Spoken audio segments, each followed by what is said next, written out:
একটা 12-13 বছরের ছেলে সারাদিন কাজ করে রাতে এসে গেম খেলে।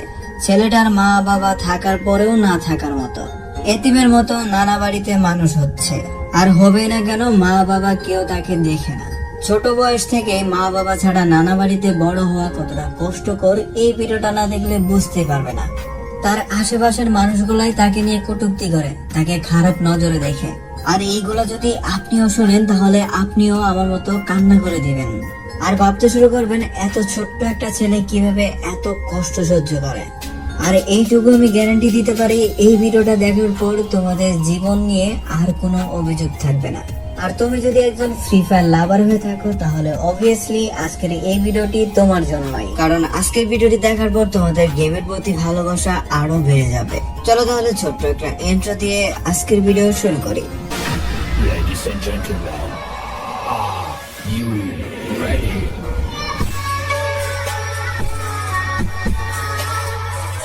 বেশ কিছুদিন ধরে একটা সাবস্ক্রাইবার আমাকে বারবার কমেন্ট করতেছিল আর লিখতেছিল যে ভাইয়া আপনি কি আমাকে আপনার ফ্যান লিস্টে নিবেন। এতবার কমেন্ট করেছে যে আমি আর তার কথা ফলাতে পারিনি, তাই আমি তাকে আমার ফ্যান লিস্টে নিয়ে নেই। যদিও আমি আগের মতো আর গেম খেলি না, শুধুমাত্র ভিডিও বানানোর জন্য একটু একটু খেলি। আর আজকে থেকে 4-5 দিন আগে যখন আমি গেমে যাই তখন সেই ছেলেটা আমাকে তার গ্রুপে ইনভাইট দেয়। আর তারপর যখন আমি তার গ্রুপে যাই তখন সেই ছেলেটা আমাকে দেখে অনেক খুশি হয় আর বলে যে ভাই বিগ ফ্যান, আমি আপনার প্রত্যেকটা ভিডিও দেখি। আমি কখনো কল্পনাও করতে পারিনি যে আমি আপনার গ্রুপে আসতে পারবো। বিশ্বাস করেন ভাই, আপনার প্রত্যেকটা ভিডিও আমার এত ভালো লাগে যে আপনি ভিডিও ছাড়ার সাথে সাথে সবার আগে আমি ভিডিও দেখি। আমার প্রত্যেকটা ফ্রেন্ডকে আপনার ভিডিওগুলো শেয়ার করে দেই।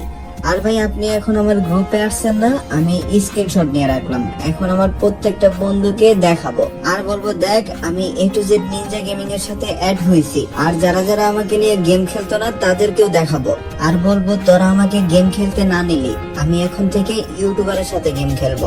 ছেলেটার মুখে এইগুলো শুনে আমার অনেক ভালো লাগতেছিল, মনে মনে খুশি লাগতেছিল। এটা ভেবে যে কেউ না কেউ তো আমার ভিডিও দেখে, কারো না কারো কাছে আমার ভিডিও ভালো লাগে, আমাকেও তারা ভালোবাসে। এগুলো ভেবে একটু ভালো লাগলো যখন শুনলাম যে তাকে নিয়ে কেউ গেম খেলে না। তখন আমি তাকে কৌতূহলবশত বলে উঠলাম, আচ্ছা তোমাকে নিয়ে তারা কেন গেম খেলে না? তখন সেই ছেলেটা বলতেছিল, ভাই আপনাকে কেমনে যে বলি, বাবা মা নাই, আমি এতিমের মতো মানুষ হয়েছি। আর এতিম ছেলে মেয়েদের কেউ ভালোবাসে না, তাদের সাথে কেউ গেম খেলে না। আর তাছাড়া ভাই আমার তো ভালো কোনো ফোন নাই, ভালো আইডিয়া নাই, আমাকে কেমনে গেম খেলতে নিব? ছেলেটার মুখে এই কথাগুলো শুনে আমি ভিতর থেকে ইমোশনাল হয়ে যাই আর তাকে বলি, ভাই কষ্ট পেও না, সবার বাবা মা সারা জীবন বেঁচে থাকে না, একদিন না একদিন তো সবার মরতেই হয়। তুমি বরং তাদের জন্য নামাজ পড়ে দোয়া করো, তাহলে কাজে খাটবে। তখন সেই ছেলেটা বলল, না ভাই আপনি যেটা ভাবতেছেন এরকম না, আমার বাবা মা মারা যায়নি, তারা বেঁচে আছে, কিন্তু কেউ আমাকে দেখে না, কারণ আমার আব্বু আম্মুর দুজনের ডিভোর্স হয়ে যায়। আমি আমার নানার মুখ থেকে শুনেছি আমার বয়স যখন 3 তখন না আমার আব্বু আম্মুর ভিতরে একটা ঝগড়া হয়। আর সেই ঝগড়াটা এতই বড় হতে শুরু করে যে শেষ পর্যন্ত ডিভোর্স দিয়ে শেষ হয়। আর এরপর আমার আম্মু আমাকে নিয়ে নানা বাড়ি চলে আসে। আর নানা বাড়ি আসার পর আমার নানা নানি সবাই আমার আম্মুকে অনেক বোঝায় যে তাকে একটা ভালো ছেলে দেখে আবার বিয়ে দিবে, কিন্তু আমার আম্মু বিয়ে করতে চাচ্ছিল না।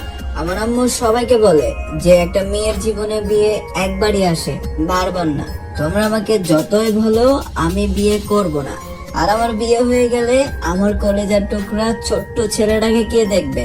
সেদিন আমার নানা নানি বলেছিল, তুই টেনশন করিস না, তোর ছেলেকে আমরা মানুষ করব।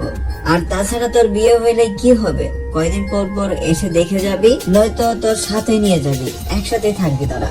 তো এইগুলো ভেবে মোটামুটি জোরপূর্বক ভাবেই আমার আম্মুকে আরেক জায়গায় বিয়ে দেয়া হয়। আর আমার আম্মুর বিয়ে হওয়ার পর কিছুদিন আমাকে আমার নতুন আব্বুর বাড়িতে নিয়ে গেছিল। সেখানে আমি প্রায় মোটামুটি 1 বছরের মতো ছিলাম। প্রথম আমার নতুন আব্বু আমাকে আদর করত, কিন্তু আস্তে আস্তে যত দিন বাড়তেছিল মনে হচ্ছিল সে যেন আমাকে সহ্যই করতে পারতেছে না। আমাকে নিয়ে প্রতিদিন আমার আম্মুর সাথে ঝগড়া করত। আমি নাকি এইটা বায়না করি, ওইটা বায়না করি, ঘরের জিনিসপাতি নষ্ট করে ফেলি, তারপর আরো অনেক কিছু আমার নামে অভিযোগ দেয় আমার আম্মুর কাছে। আর তারপর একদিন আমার নতুন আব্বু তো বলেই উঠলো, আমি অন্য মানুষের ছেলে পালতে পারবো না, হয়তো তাকে তার বাপের বাড়ি পাঠাও, নয়তো একটা এতিমখানায় দিয়ে দাও, আমি যেন এই ছেলেটাকে আমার বাড়িতে না দেখি। আর সেদিন মা আমাকে জড়িয়ে ধরে অনেক কান্না করেছিল। আমার মা সেদিন নিরুপায় হয়ে আমাকে আমার নানির কাছে রেখে যায়। আর এরপর যে আমার আম্মু গেল, তারপর আর কখনো আমার নতুন আব্বু আম্মুকে আসতে দেয়নি। প্রায় 7-8 বছর হয়ে গেল আমি আমার আম্মুকে দেখি না। আর আমার আম্মুকে আমি এত ছোটবেলায় দেখেছি যে তার চেহারাটাও এখন বলে গেছে। আর অন্যদিকে আমার আব্বু, সে একটা নতুন বিয়ে করেছে এবং তারা সুখে শান্তিতে সংসার করতেছে। যদিও মাঝে মধ্যে আমার আব্বু আমাকে দেখতে আসে, তাও আবার লুকায় লুকায়, কারণ আমার সৎমা যদি জানে যে আমার আব্বু আমার সাথে দেখা করতে আসছে, তাহলে তাদের সংসারে একটা বিশাল ঝামেলা হয়ে যায়।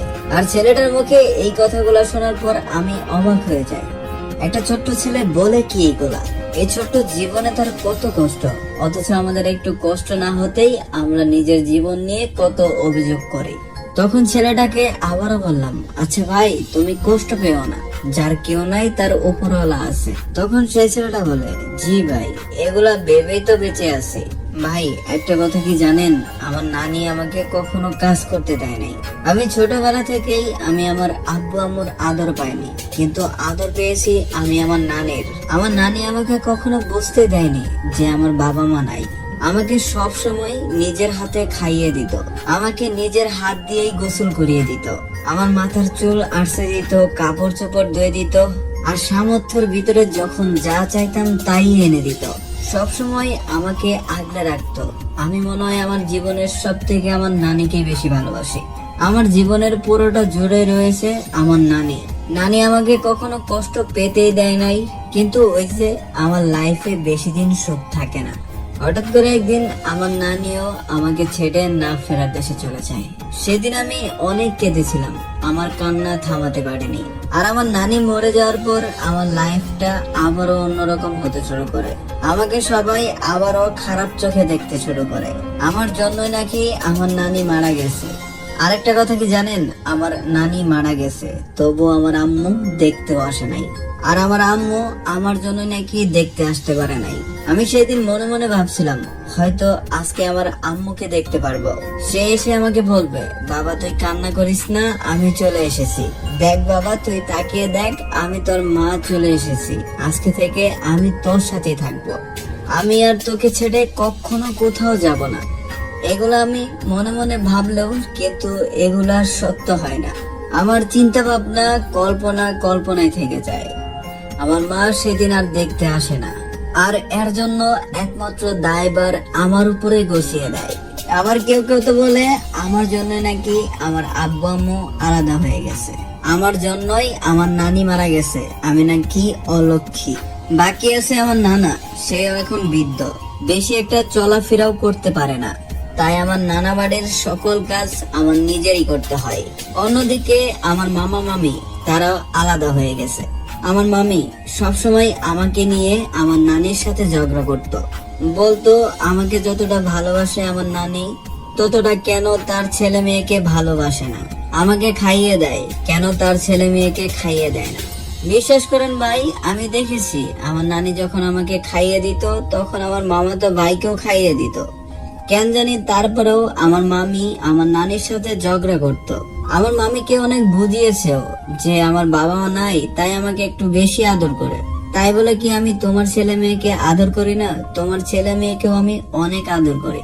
কিন্তু কে শুনে কার কথা? দিনের পর দিন ঝগড়া করতে করতে একটা সময় তারা আলাদা হয়ে যায়। আর আমার মামি তার ছেলে মেয়েদের সাথে আমাকে বেশি একটা মিশতে দিত না। কিন্তু আমার মামা তো ভাই বোন তারা অনেক ভালো, আমার মামা অনেক ভালো, কিন্তু মামির জন্য আমার সাথে বেশি একটা মিশতে পারতো না। আর তারপর হঠাৎ করে একদিন দেখি আমার মামাতো ভাই ফ্রি ফায়ার নামে একটা গেম খেলতেছে। আর তারপর এই গেমটা আমার প্রচন্ড পরিমাণ ভালো লাগে। আর যখন আমার মামাতো ভাই মারুফ গেম খেলতো, আমি চুপি চুপি লুকিয়ে গিয়ে গেম খেলা দেখতাম। আমার প্রচন্ড ভালো লাগতো। তাই একদিন তাকে বললাম, ভাই আমাকে একটু গেম খেলতে দিবা? তখন সে আমাকে লুকায় একটু গেম খেলতে দিছিল আর বলছিল আমার আম্মু আসলে আমার হাতে দিয়ে দিবি ফোন। ভাই বিশ্বাস করেন ভাই, সেদিন আমার গেম খেলে এত ভালো লাগছে যে আমি আপনাকে বলে প্রকাশ করতে পারবো না। আর তারপর মাঝে মধ্যেই মারুফ ভাইয়ের ফোন নিয়ে 1-2 ম্যাচ লুকিয়ে লুকিয়ে গেম খেলতাম। আর এইভাবে লুকিয়ে লুকিয়ে কতদিন গেম খেলা যায়। একদিন তো মামির কাছে দড়া খেয়েই গেলাম। আর সেই দিন আমার মামি আমাকে এত বকা দিয়েছিল যে আমি সেখানে কান্না পর্যন্ত করে দিয়েছিলাম। সাথে আমার মারুফ ভাইকেও অনেক বকা দিয়েছিল। আর তারপর সেদিন তো আমার গায়ে একটা চড়ও মারছিল। সেদিন আমি অনেক কান্না করছিলাম। আর আমার কান্না দেখে সেদিন আমার নানা সহ্য করে উঠতে পারেনি। তাই তার জমানো কিছু টাকা ছিল, সেইখান থেকে 5,000 টাকা দিয়ে আমাকে একটা ফোন কিনে দেয়। আর সেই ফোনটা দিয়েই আজকে আমি গেম খেলতেছি। আর এই যে ফোনটা দেখতেছেন না ভাই, এই ফোনটা আমি আরো 2 বছর আগে কিনেছি, তাও 2 GB র্যামের পুরাতন ফোন। আর এই ফোনটা দিয়ে প্রথম কিছুদিন না অনেক ভালোভাবে গেম খেলতে পারছিলাম, কিন্তু এখন আস্তে আস্তে গেম আপডেট দিতে দিতে এই ফোনটা দিয়ে আগের মতো আর গেম খেলা যায় না। যার জন্য অনেকেই আমাকে নিয়ে গেম খেলে না, যে আমি গেম খেলতে পারি না, আরো অনেক কিছু। ভাই বিশ্বাস করেন, আমি আগে অনেক ভালো গেম খেলতাম। এখনো আমার ফোন যতক্ষণ গরম না হয় ততক্ষণ আমি অনেক ভালো গেম খেলি। ছেলেটার মুখে এই কথাগুলো শোনার পর আমি কিছুক্ষণ অবাক হয়ে গেলাম। হায়রে মানুষের জীবন, একটা ফোনের জন্য কতই না কষ্ট করেছে ছেলেটা। ছেলেটা আরো অনেক কিছু বলেছে, যেগুলো বলতে গেলে এই ভিডিওটা অনেকটাই বড় হয়ে যাবে। একটা বার ছেলেটার কথা ভাবুন আপনারা, অল্প বয়সেই বাবা মাকে হারালো, থেকেও না থাকার মতো। আর আপন বলতে ছিল তার নানি। একদিন সেও না ফেরার দেশে চলে যায়, একটু গেম খেলার জন্য তার মামির হাতের মায়ের পর্যন্ত খাইছে। আবার অন্যদিকে তার নানি মারা যাওয়ার পর তার নানা বাড়ির সকল কাজ তারই করতে হয়। আর এত কিছুর পরেও সেই ছেলেটা কারো প্রতি কোনো অভিযোগ দেয় না। অথচ আমাদের লাইফে কত কিছু থাকার পরেও একটু কিছু হলেই আমরা কত অভিযোগ করি। তো দিন শেষে আমি সবার কাছে সেই ছেলেটার জন্য দোয়া চাবো। তো আপনারা সবাই তার জন্য দোয়া করবেন এবং তার নানার জন্য দোয়া করবেন, তার নানাও যেন সুস্থ হয়ে যায় এবং ছেলেটার লাইফ থেকে যেন দুঃখ কষ্ট চিরদিনের জন্য চলে যায়। তো গাইস, এই ছিল আজকে ভিডিও। যদি ভিডিওটা ভালো লেগে থাকে অবশ্যই ভিডিওটিতে একটি লাইক করবে, চ্যানেলটিতে নতুন হলে চ্যানেলটি সাবস্ক্রাইব করবে এন্ড পাশে থাকা অল নোটিফিকেশন বাটনটিও অন করে দিও, যাতে করে এই চ্যানেলে নতুন নতুন ভিডিও সবার আগে পেয়ে যাও। তো সবাই ভালো থাকো, সুস্থ থাকো, দেখা হচ্ছে পরবর্তী আরো একটা নতুন ভিডিওতে। আল্লাহ হাফেজ।